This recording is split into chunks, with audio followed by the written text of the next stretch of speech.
ಮೊನ್ನೆ ತಾನೇ ಸ್ವಾತಂತ್ರ್ಯೋತ್ಸವ ನಡೆದಿದೆ. ಭಾರತಾಂಬೆಯನ್ನು ನಾವೆಲ್ಲ ಆರಾಧನೆ ಮಾಡಿದ್ದೀವಿ. ಮೈಸೂರು ವಿಶ್ವವಿಖ್ಯಾತ ಜಂಬೂ ಸವಾರಿಯ ಚಿನ್ನದ ಅಂಬಾರಿಯಲ್ಲಿ ನಾಡದೇವತೆ ಶ್ರೀ ಚಾಮುಂಡೇಶ್ವರಿಗಿಂತ ಮೊದಲು ಭಾರತಾಂಬೆಯನ್ನು ಹೊತ್ತು ಮೆರೆಸಲಾಗ್ತಾ ಇತ್ತು. ಹೌದಾ ಅಂತ ಆಶ್ಚರ್ಯ ಆಗುತ್ತಲ್ವಾ? ಹೌದು.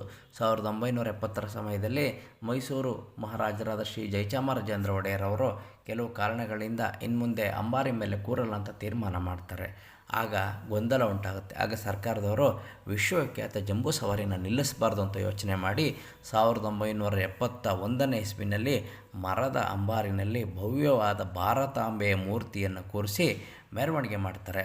ಸೆಪ್ಟೆಂಬರ್ 30ರಂದು 1971ರಂದು ಮೈಸೂರಿನ ಜಗದ್ವಿಖ್ಯಾತ ದಸರಾ ಮಹೋತ್ಸವವು ಕಡೆಯ ದಿನ ಮಹಾರಾಜರ ಜಂಬೂ ಸವಾರಿ ಬದಲಾಗಿ ಭವ್ಯ ಹೊಂಬಣ್ಣದ ಮಂಟಪದಲ್ಲಿ ಭಾರತ ಮಾತೆಯ ವೈಭವೋಪೇತ ಮೆರವಣಿಗೆ ನಡೀತು.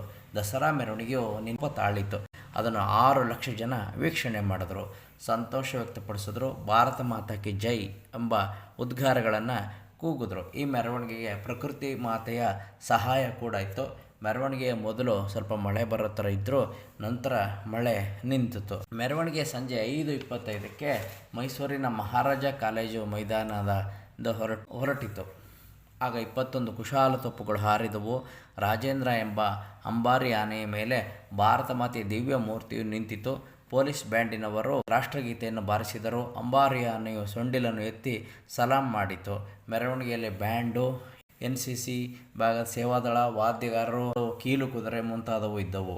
ರಕ್ಷಣಾ ದಳದ 400 ಮಂದಿ ಸೈನಿಕರು ಭಾಗವಹಿಸಿದ್ದರು. ಅರಮನೆಗೆ ಸೇರಿದ ಛತ್ರಿ, ಚಾಮರ, ಆನೆಗಾಡಿ, ಬೆಳ್ಳಿ ರಥ ಇವೆಲ್ಲ ಮುಂತಾದವು ಇದ್ದವು. ಮೆರವಣಿಗೆಯಲ್ಲಿ ಪುರಸಭಾ ಅಧ್ಯಕ್ಷ ಶ್ರೀ ಜೋಗಿಸಿದ್ದಯ್ಯ, ಪೊಲೀಸ್ ಸೂಪರಿಂಟೆಂಡೆಂಟ್ ವಿಶ್ವನಾಥ್ ಮತ್ತು DIG ಶೆಲ್ಕೆ ಅಶ್ವಾರೋಹಿಗಳಾಗಿ ಭಾಗವಹಿಸಿದ್ದರು. ದೀಪಮಾಲೆಗಳ ನಡುವೆ ಮೆರವಣಿಗೆಯು ಹೋಗುತ್ತಿದ್ದಾಗ ಅದು ನಯನ ಮನೋಹರವಾಗಿ ಕಾಣುತ್ತಿತ್ತು. ಮೆರವಣಿಗೆಯು ರೇಸ್ ಕೋರ್ಸ್ನಲ್ಲಿ ತಲುಪಿದ ನಂತರ ಅಲ್ಲಿ ಟಾರ್ಚ್ ಲೈಟ್ ಪರೇಡ್ ನಡೆದು ಮುಕ್ತಾಯಗೊಂಡಿತು.